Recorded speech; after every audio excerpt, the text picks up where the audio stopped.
Да и мягко силар домов лай-лай-ла-ла.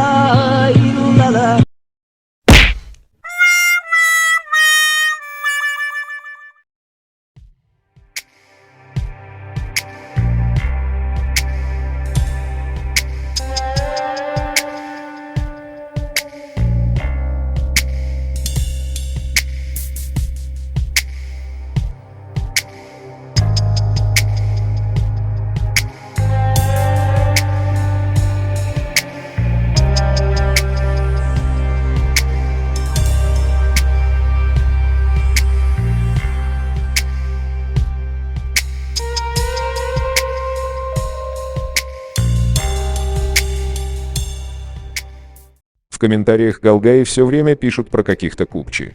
Нам, чеченцам, это слово не знакомо, в связи с этим нам пришлось исследовать, что это означает, а точнее, кто и кого называл купчи, и вот результат. Яковлев в своей книге «Ингуши» на странице 60 пишет следующее, цитата.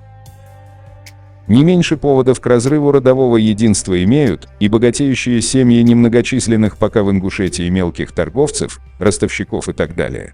Им, конечно, еще неприятнее бывает поддерживать связи с многочисленной и часто нищей родней, оказывать гостеприимство и внешнее уважение тем из своих старших по родству однофамильцев, которых они, пообтесавшись в городе, считают грубыми дикарями.